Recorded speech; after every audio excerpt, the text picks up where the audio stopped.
नमस्कार। मैं doctor PD महंत फिर से एक मुद्दे को लेकर आपके सामने।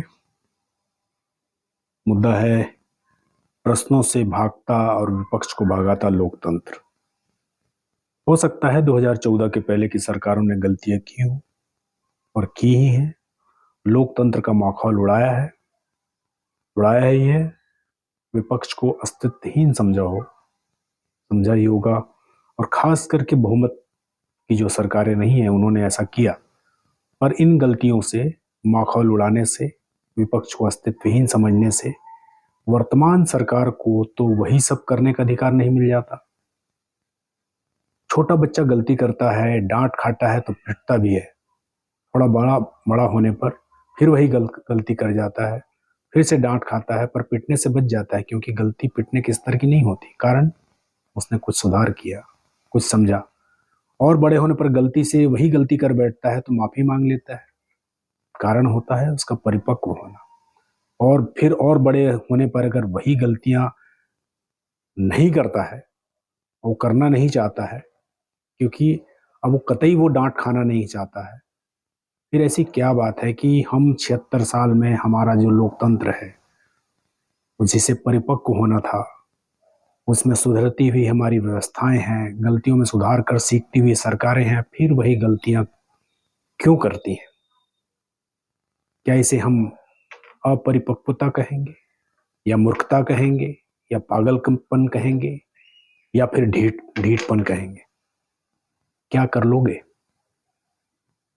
क्या आखिर यही एक दम्भ है कि सरकार तो हम ही है? मुद्दा छोटा हो, मुद्दा बड़ा हो, महत्वपूर्ण हो, कम महत्वपूर्ण हो, एक तरफा हो, सबसे संबंधित हो, हर जनप्रतिनिधि को लाखों लाख लोगों का, नागरिकों का प्रतिनिधित्व करना जो करता है, जिन नागरिकों के भी अपने स्वयं के अधिकार हैं, कर्तव्य है, वो उन लाखों नागरिकों के प्रति जवाबदेही है। अतः उनकी आवाज को, उनके प्रश्न को संबंधित पटल पर, चाहे विधानसभा हो चाहे संसद हो, रखना और उसका जवाब मांगना और पाना उनका अधिकार है, उनका कर्तव्य है। प्रश्न है तो जवाब दीजिए। ये क्या है कि प्रश्न के उत्तर में प्रश्न, फिर भी प्रश्न है तो जांच के नाम पर प्रताड़ना, जिससे व्यक्ति ही नहीं उसका परिवार प्रताड़ित हो। फिर भी प्रश्न है तो बिना सुनवाई के जेल, प्रताड़ना। फिर भी प्रश्न जिंदा बच गया तो प्रश्न पूछने के लायक ही ना छोड़ो, निलंबित कर दो, निष्कासित कर दो। बाहर बोले तो कहो कि संसद का अपमान हो रहा है। कितने तरीके ढूंढ निकाले हैं ताकि उत्तर ना देना पड़े, क्योंकि उत्तर देते ही अगली कड़ी के प्रश्न जन्म लेने लगेंगे। उस उदाहरण से समझते हैं जो अभी ज्वलंत है, संसद सुरक्षा में जो सेंध लगी। ये चीज कैसे से चालू होता है, फिर क्यों, फिर उस क्यों का क्यों। इन क्यों के भी कई हिस्से होंगे। जैसे सुरक्षा में कमी थी तभी सेंध लगी, फिर जिम्मेदार कौन? सुरक्षाकर्मी। क्यों? क्योंकि वो कम थे। फिर उसकी जिम्मेदारी कौन? सरकार। सरकार ने भर्ती क्यों नहीं की? पैसे नहीं थे, इच्छा शक्ति नहीं थी, या संसद की सुरक्षा इसी कारण से किसी निजी हाथों में देने की बात थी? अगर देने की बात थी तो किसको देने की थी? ये तो कुछ प्रश्न हैं जो कैसे घुसपैठ हुई पर बात हुई। दूसरी तरफ वो युवा जो आत्महत्या के समतुल्य कदम उठाने को मजबूर हुए, जिन्होंने संसद में सेंध लगाई, क्या वो किसी की भड़कावे पे आकर उन्होंने ऐसा काम किया, या कोई अन्य कारण था जैसा बताया जा रहा है? और जो बताया जा रहा है बेरोजगारी, अगर भड़का रहा था तो वो कौन था, क्यों था? बेरोजगारी थी तो कैसे बेरोजगारी थी, जबकि हम एक बड़ी आर्थिक शक्ति बन चुके हैं? अगर हम नहीं हैं तो फिर वो जो बताया जा रहा आर्थिक शक्ति का डाटा, क्या वो गलत है? अगर गलत है तो कैसे बन गया? ये जो प्रश्न है हनुमान जी की पूंछ की तरफ बढ़ते ही जाने थे, इसलिए उनको बाहर निष्कासित कर दिया कि आप प्रश्न ही नहीं पूछेंगे।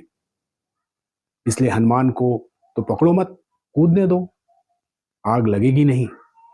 समय मिल जाएगा तो विभीषण को वापस मिला लेंगे, आपस मिला लेंगे। यानी बार बार नैरेटिव बदल दो, प्रश्न पूछने वाले को ही प्रश्न बना दो, और फिर जो हैं सरकारी डुगडुगियां, जिसे कि गोदी मीडिया कहा जाता है, वो दिमाग को उलझाने के लिए प्रश्न बनाते रहते हैं।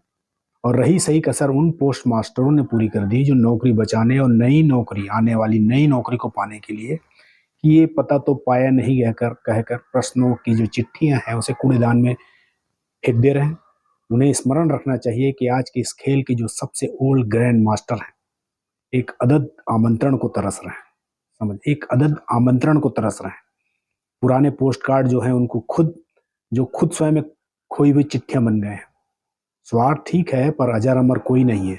बड़े बड़े सम्राट, शहंशाह तानाशाह आए और चले गए, जिनकी कब्र कहाँ है आज तक पता नहीं है। आपके न रहने पर आपका नाम बस सम्मान से ले लिया जाए, वही आपकी कमाई है। ये जो धरती है हमारी माता है, सिर्फ इसी का उधार है हम पर। वही उपकार है जिसने सदियों से अपने आप में सब चीज को हमें दिया और हमें समाहित किया हुआ है। पर प्रश्न न पूछने के कारण, उत्तर न देने के कारण, और प्रश्नों के उत्तर के लिए भी देने के कारण ही जो बड़े बड़े महापुरुष हुए, बुद्ध हुए, दुखों के प्रश्नों के उत्तर ढूंढने के लिए बुद्ध हुए। राम को वनवास हुआ। वनवास क्यों, यही प्रश्न अपने माता पिता से पूछ लेते तो शायद वनवास न होता। द्रौपदी जब 5 भाइयों में बटी माता कुंती के कारण, तब उन्होंने प्रश्न पूछ लिया होता कि 5 में क्यों। दांव पर जब लगी तब पूछ लेती कि मुझे दांव पर कैसे लगाया। हो सकता है कि महाभारत ना हुआ होता।